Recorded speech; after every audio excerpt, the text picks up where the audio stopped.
Puttur BJP ನಗರ ಮಂಡಲದ ಹಿಂದುಳಿದ ಮೋರ್ಚಾದ ನೂತನ ಪದಾಧಿಕಾರಿಗಳ ಘೋಷಣಾ ಕಾರ್ಯಕ್ರಮವು ಪುತ್ತೂರು ಬಿಜೆಪಿ ಕಚೇರಿಯಲ್ಲಿ ನಡೆಯಿತು.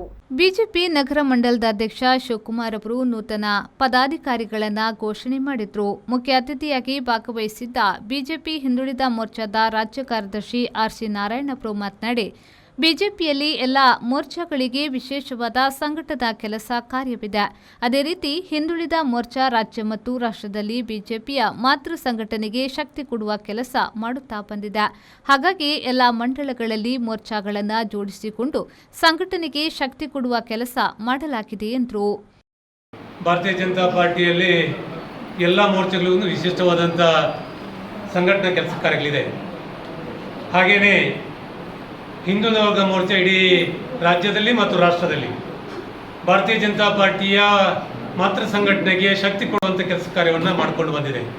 ಅದಕ್ಕೋಸ್ಕರ ಎಲ್ಲ ಮಂಡಲಲ್ಲೂ ಕೂಡ ಇವತ್ತು ಮೋರ್ಚಾಗಳನ್ನು ನಡೆಸಿಕೊಳ್ಳುವಂಥ ಕೆಲಸವಾಗಿದೆ. 5-6 ಮೋರ್ಚಾಗಳಿದೆ. ಇವತ್ತು ಮಹಿಳಾ ಮೋರ್ಚಾ, ಯುವ ಮೋರ್ಚಾ, SC ಮೋರ್ಚಾ, ST ಮೋರ್ಚಾ, ರೈತ ಮೋರ್ಚಾ, ಉಳಿದಿರ್ತಕ್ಕಂಥ ಅನೇಕ ಮೋರ್ಚಾಗಳನ್ನು ಜೋಡಿಸಿಕೊಂಡು ಇವತ್ತು ಸಂಘಟನೆಗೆ ಬಲ ಕೊಡುವಂಥ ಕೆಲಸಗಳು ಮಾಡಿದೆ. ಎಲ್ಲವೂ ಕೂಡ ಒಂದು ಪೇರೆಂಟ್ ಬಾಡಿಯಿಂದ ಮಾಡಲಿಕ್ಕೆ ಆಗೋದಿಲ್ಲ. ಪಾರ್ಟಿ ಅಂದ ತಕ್ಷಣ ಎಲ್ಲ ಸಮುದಾಯ, ಎಲ್ಲ ವರ್ಗ ಮತ್ತು ಎಲ್ಲ ಜನರ ಭಾವನೆಗಳಿಗೆ ಗೌರವವನ್ನು ಕೊಡಬೇಕು. ಆ ಮುಖಾಂತರ ಎಲ್ಲರಿಗೂ ಕೂಡ ಗೌರವ ಸಿಗುವಂಥ ಕೆಲಸ ಕಾರ್ಯಗಳಾಗಬೇಕು ಅನ್ನೋ ಕಾರಣಕ್ಕೋಸ್ಕರ ಮತ್ತು ಭಾರತೀಯ ಜನತಾ ಪಾರ್ಟಿ ಎಲ್ಲ ಸಮುದಾಯವನ್ನು ಮುಟ್ಟಬೇಕು ಅನ್ನೋ ಕಾರಣಕ್ಕೋಸ್ಕರ ಮೋರ್ಚಾಗಳು ಮಾಡಿದೆ. ಹಿಂದುಳಿದ ಮೋರ್ಚಾದ ಜಿಲ್ಲಾ ಪ್ರಧಾನ ಕಾರ್ಯದರ್ಶಿ ಮತ್ತು ಮಂಡಲದ ಪ್ರಭಾರಿಯಾಗಿರುವ ಶಶಿಧರ್ ಕಲ್ಮಂಜ ಅವರು ಮಾತನಾಡಿ, ಇವತ್ತು ಸಮಿತಿ ರಚನೆಯಾಗಿದೆ. ಮುಂದಿನ ದಿನದಲ್ಲಿ 7 ಶಕ್ತಿ ಕೇಂದ್ರದಲ್ಲಿ ಕೂಡ ಒಬಿಸಿ ಮೋರ್ಚಾದ 2 ಮಂದಿಯ ತಂಡವಾಗಬೇಕು. ಮಹಾಶಕ್ತಿ ಕೇಂದ್ರಕ್ಕೂ 2 ತಂಡವಾಗಬೇಕು. ನೂತನ ಪದಾಧಿಕಾರಿಗಳ ಸಮಿತಿಯಲ್ಲಿ ತಂಡಗಳ ರಚನೆಯಾಗಬೇಕು ಎಂದರು. ನಾವೇನು ಬೇರೇನು ವಿಷಯ ಹೇಳಲಿಕ್ಕಿಲ್ಲ. ಖಾಲಿ ಇದು ಈಗ ತಾನೇ ಸಮಿತಿ ರಚನೆ ಆಯಿತು. ಮುಂದಿನ ದಿನದಲ್ಲಿ ನಮಗೆ ಇಲ್ಲಿ 7 ಶಕ್ತಿ ಕೇಂದ್ರ ಇದೆ. 7 ಶಕ್ತಿ ಕೇಂದ್ರದಲ್ಲಿ ಕೂಡ ಒಂದು 2 ಜನರ ತಂಡ ಆಗಬೇಕು OBC ಮೋರ್ಚಾದ್ದು. ಅದೇ ರೀತಿ ಇಲ್ಲಿ ಮಹಾಶಕ್ತಿ ಕೇಂದ್ರ 2 ಇದೆ. 2ರಲ್ಲಿ ಕೂಡ ನಮಗೆ ಮುಂದಿನ ದಿನದಲ್ಲಿ ಅದಕ್ಕೆ ಒಂದು 2 ಜನದ್ದು ತಂಡ ಆಗಬೇಕು. ಅದೊಂದು ಮಾಡುವಂಥ ಕೆಲಸ ನಮ್ಮ ಮುಂದಿನ ಈಗ ತಾನೇ ಆಯ್ಕೆಯಾದಂಥ ಅಧ್ಯಕ್ಷರ ಕಮಿಟಿ ಸೇರಿ ಪೇರೆಂಟ್ ಇದರದ್ದು ಕೋರ್ಟ್ ಅವ್ರದ್ದು ಕಮಿಟಿ ಸೇರಿ ಒಟ್ಟಿಗೆ ಒಂದು ಸಮಿತಿಯನ್ನು ರಚನೆ ಮಾಡಿದರೆ ಆಯಿತು. ಆವಾಗ 13ರ ತಾರೀಕಿನ ಒಳಗೇನೆ ಮಾಡಿದರೆ ನಮಗೆ ತುಂಬ ಒಂದು ಒಳ್ಳೆಯದು.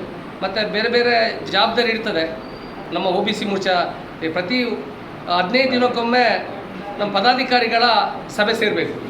ಈ ಸಂದರ್ಭದಲ್ಲಿ ಜಿಲ್ಲಾ ಬಿಜೆಪಿ ಉಪಾಧ್ಯಕ್ಷರಾದ ಪ್ರಸನ್ನ ಮಾರ್ತಾ, ಬಿಜೆಪಿ ನಗರ ಮಂಡಲದ ಅಧ್ಯಕ್ಷ ಶಿವಕುಮಾರ್, ಮಾಜಿ ಶಾಸಕ ಸಂಜೀವ ಮಠಂದೂರು, ಬಿಜೆಪಿ ನಗರ ಮಂಡಲದ ಹಿಂದುಳಿದ ಮೋರ್ಚಾದ ನೂತನ ಅಧ್ಯಕ್ಷ ನಿರಂಜನ್ ಮೊದಲಾದವರು ಉಪಸ್ಥಿತರಿದ್ದರು. ಪದಾಧಿಕಾರಿ ಅನ್ನೋದು ನಮಗೆ ಸಿಕ್ಕಿರುವಂಥ ಜವಾಬ್ದಾರಿ. ಇವತ್ತು ನಾವು ಒಂದು ಜವಾಬ್ದಾರಿಯಲ್ಲಿ ಇರ್ತೇವೆ. ಆ ಜವಾಬ್ದಾರಿಯನ್ನು ನಾವು ಸರಿಯಾಗಿ ನಿಭಾಯಿಸಿದರೆ ಮತ್ತೊಮ್ಮೆ ಜವಾಬ್ದಾರಿ ಸಿಗ್ತದೆ. ಅದಕ್ಕಿಂತ ಮೇಲಿನ ಜವಾಬ್ದಾರಿ ನಮಗೆ ಸಿಗ್ಬೋದು. ಆರ್.ಸಿ. ನಾರಾಯಣರು ಸಂಘಟನೆ ಬಗ್ಗೆ ಎಲ್ಲವನ್ನು ನಮಗೆ ತಿಳಿಸಿದ್ದಾರೆ. ಹೊಸದಾಗಿ ಏನು ಹೇಳಲಿಕ್ಕಿಲ್ಲ. ನಮ್ಮ ಮುಂದೆ ದೊಡ್ಡ ಜವಾಬ್ದಾರಿ ಇದೆ. SIR ಈಗಾಗಲೇ ನಮ್ಮ OBC ಮೋರ್ಚಾದ ಪ್ರಧಾನ ಕಾರ್ಯದರ್ಶಿ ಹೇಳಿದರು, ನೀವು ನೋಡ್ತಾ ಇರ್ಬೋದು. Anish, V4 news, Puttur.